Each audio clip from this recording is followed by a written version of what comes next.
Hey everybody, welcome back. My name is Abby. I'm with Fitness is Medicine. Today we're going to do another great workout you can do in your home. Mostly body weight exercises, some equipment, not a lot, and easy to follow directions. We're going to work your whole body, your legs, your arms, your core, some balance, and do it all in a succinct amount of time. Okay, come into these workouts warmed up and ready to move. 5 to 10 minutes of a cardio workout just to get your heart rate up. Importantly, your muscles and joints will work better after they're warmed up. I always say that, but if you are avoiding exercise because you think it will hurt, many times warming up helps your joints feel better so that you can exercise and you can feel better. Also, getting your mindset ready for movement. So what we're gonna need today is a lightweight tube positioned in a low position. A coffee table or even a kitchen chair would work. We're gonna do some body weight things with just a chair, or like I said, your workout bench if you've got one, and one weight. That's about a medium size weight, one dumbbell or kettlebell or something. Okay, come into these workouts warmed up and ready to move like I talked about. Now we're going to start with push-ups. So remember, you can do these a variety of ways. You can do them against the wall, on your kitchen counter, your treadmill, lower it down to a bench. If you're on the floor, you can start on your knees, or you can even try one on your toes and then drop to your knees. But wherever you are going to do these, you want your hands directly beneath your shoulders. Really engage your tummy. So instead of thinking that your arms have to do all of this, if you have your whole body engaged and helping with this, I equate it to like picking up a sleeping child. They're so much harder to pick up when they're dead weight, right? So if they're awake and engaged and they can help, that's sort of what you want to think about with your body. Engage everything so that it can all help. You want to think about pulling up with your tummy as you push up. All right, here we go. Let's try 10. 1. Try not to dip your head on these. That is a really common thing. Lower down with your chest. Keep breathing. Remember, pull up with your tummy. 2 more. All right. You can sit back in child's pose and stretch all those muscles. And then stand up slowly when you're ready. We're going to use that weight for this next exercise. So remember to stand up slowly, get your head over your heart, and then stand up when you're ready. Okay, next we're going to do squats. Using one weight, what I want you to do is we're going to squat down, drop that weight to the floor, stand up, press it overhead. So remember, when you sit back in a squat, I've got my feet pretty wide for these and my toes turned out just a little bit. You're sitting back in your heels, sitting those hips back like you're going to sit down into a chair. And then when you go to stand up, when you initiate that movement right here, squeeze your glutes. They will help you and get all of the muscles aligned and working properly. Breathe, keep your posture.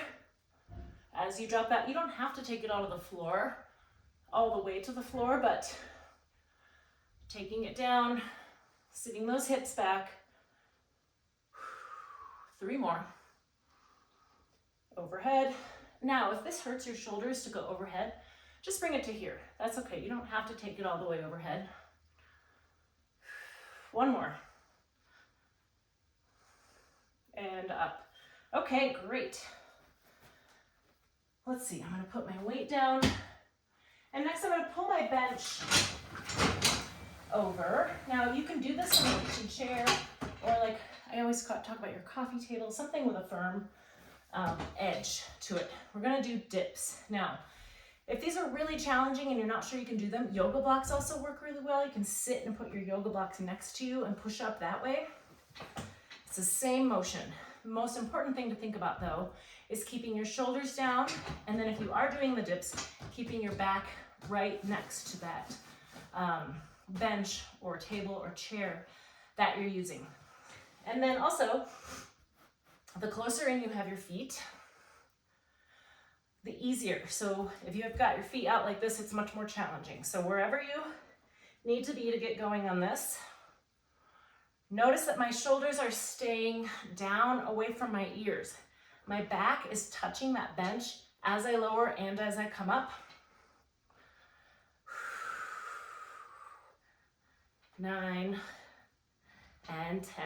Now, if you need to, you could do 1, come back up, lower down again, come back up, maybe just start with 5. These are really challenging. These body weight exercises that we do are really challenging. So start with small and then build from there.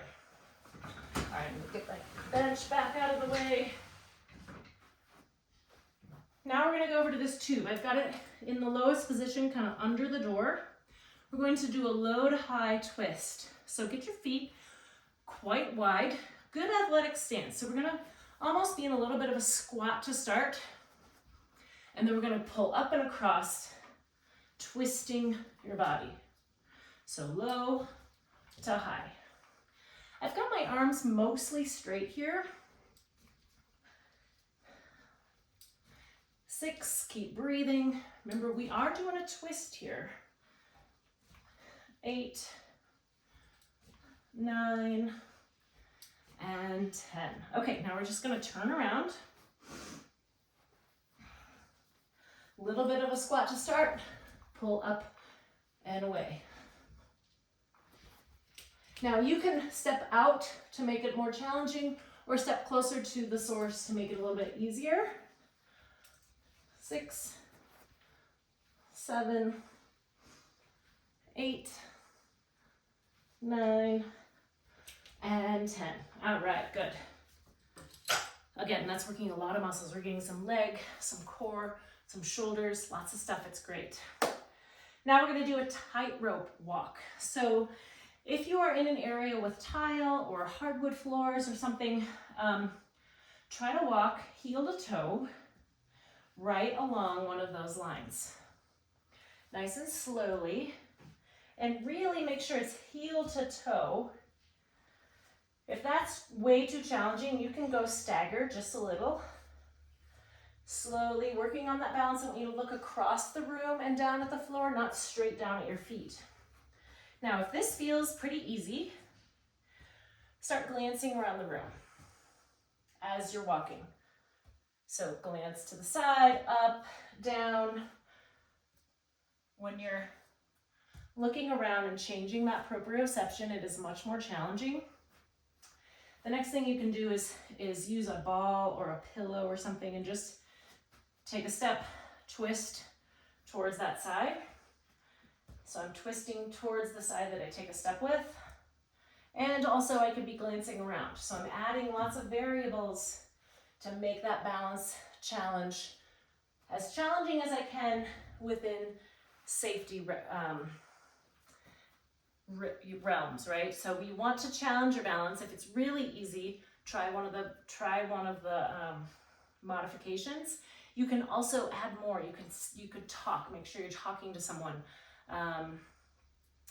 Do groups of things. You could do types of trees, types of flowers, types of literature, anything you want, but say it out loud.